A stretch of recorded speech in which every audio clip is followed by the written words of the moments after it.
کیا بدھ کو ناخن کاٹنا جائز ہے؟ بھئی حضور اقدس صلی اللہ علیہ وسلم نے کسی دن کو منع نہیں فرمایا، نہ بدھ کو اور نہ غیر بدھ کو۔ اس لیے جن احادیث میں یہ آیا ہے کہ بدھ کے دن ناخن نہیں کاٹنے چاہیے، یا ناخنوں کے کاٹنے کی ترتیب یہ ہے کہ اس انگلی سے شروع کرو اور پھر سارا اگلے ہاتھ کی اور پھر دونوں انگوٹھوں پہ ختم کرو، اس کی کوئی اصل نہیں ہے۔ آدمی جس دن چاہے ناخن کاٹ سکتا ہے، جس ترتیب سے چاہے وہ کاٹ سکتا ہے، کوئی پابندی نہیں ہے، نہ حضور اقدس صلی اللہ علیہ وسلم نے ایسی کوئی انسٹرکشن دی۔ اس حدیث پہ بحث کی ہے حضرت خلیل احمد صاحب سہارنپوری رحمۃ اللہ علیہ نے بذل المجہود میں۔ ایک تو وہ دیکھنی چاہیے، دوسری طحطاوی رحمۃ اللہ علیہ نے در مختار کے حاشیے پر بحث کی۔ بعض محدثین کہتے ہیں کہ یہ حدیث ضعیف ہے، لیکن حقیقت یہ ہے کہ اس پہ کوئی بھی ضعف کا بھی حکم نہیں، بالکل ایسے ہی باتیں۔ البتہ ایک بزرگ ہے، ان کا خواب ہے جو مولانا احمد رضا خان صاحب نے اپنے فتاوی رضویہ میں لکھا ہے، اور انہوں نے نقل کیا ہے۔ ایک بزرگ تھے مالکی فقہ میں، اور حضور اقدس صلی اللہ علیہ وسلم سے انہیں بے پناہ محبت۔ ان کی جو الشفا ہے، یہ الشفا سیرت کی بہت بنیادی کتابوں میں سمجھی جاتی ہے، اور انہوں نے حقیقت میں یہ کتاب رسول اللہ صلی اللہ علیہ وسلم کی محبت اور عشق میں ڈوب کر لکھی اور کمال کیا ہے۔ اس میں بعض روایات ایسی بھی ہیں۔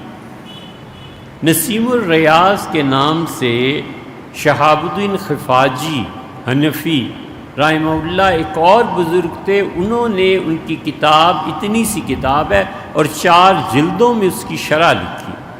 خفاجی رحمۃ اللہ علیہ پہ بھی حضور اقدس صلی اللہ علیہ وسلم کی محبت کا غلبہ تھا۔ یہ سارے حضرات اسپین کے رہنے والے تھے۔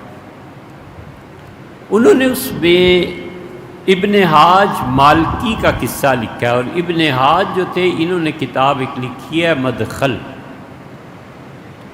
شریعت کی علتیں جاننے کے لیے، شریعت کے کتاب و سنت کے احکامات کیوں آئے، اس چیز میں کیا حکمت ہے، ذبح کا حکم کیوں دیا گیا، جانوروں کا ذبح کیوں ضروری ہے، کون کون سے رشتے حرام قرار دیے گئے، اس میں کیا حکمت ہے، 2 بہنوں کو بیک وقت نکاح میں جمع نہیں کیا جا سکتا، اس کی کیا حکمت ہے، وضو میں پاؤں دھونا اور تیمم میں اس سے فرض کو ساقط کر دینا، اس کی کیا حکمت ہے۔ بڑا دلچسپ اور بہت زبردست موضوع ہے شریعت کی حکمتوں کو بیان کرنا۔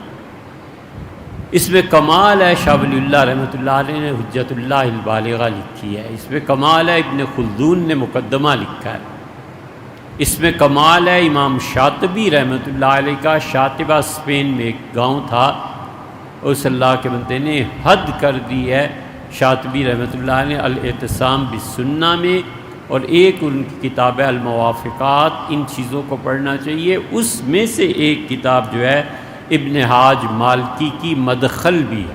ابن حاج مالکی رحمۃ اللہ بڑے فقیہ، بہت زیادہ اللہ نے انہیں علم رسوخ عنایت فرمایا تھا۔ وہ کہتے تھے کہ مجھے برس پھل بحری ہو گئی اور میرے جسم پہ داغ پڑ گئے،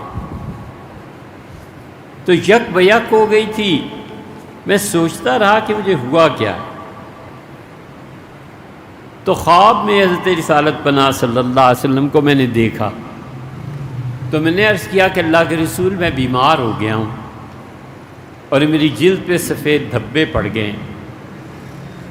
تو حضور اقدس صلی اللہ علیہ وسلم نے فرمایا بدھ کے دن کیوں ناخن کاٹے تھے؟ میں نے منع نہیں کیا تھا۔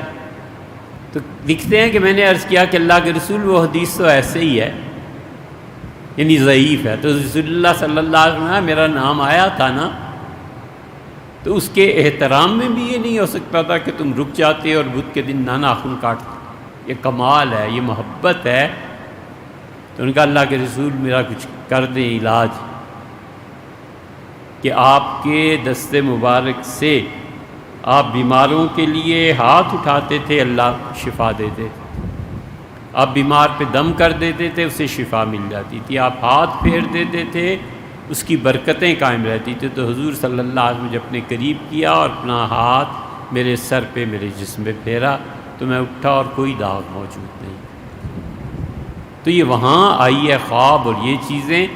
لیکن فرض کر لو کہ 39 دن منگل کو پورے ہو جائیں، 40 دن تک اگر کوئی شخص اپنے جسم کے بال اور ناخن صاف نہ کرے تو 41ویں دن کو اس کی نماز بھی مکروہ ہو جائے گی، گناہ گار بھی ہوگا. ناخن نہیں کاٹے تو اسے ناخن جبراً کٹوائے جائیں گے، کیونکہ وہ درندوں سے مشابہت ہو جائے گی. تو اس لیے بدھ اگر 40ویں دن پڑے تو پھر شریعت کے حکم پر عمل کرے، اس چیز کو چھوڑ دے. اور اگر اس خواب پہ کوئی رسول اللہ صلی اللہ علیہ وسلم کی محبت جو چیز خفاجی رحمۃ اللہ پیش آئی اس پہ کرتا ہے تو ہمیں کیا، اس کا اپنا فعل ہے، بے شک کرے. لیکن یہ کہ فتویٰ اس پہ نہیں دیا جا سکتا.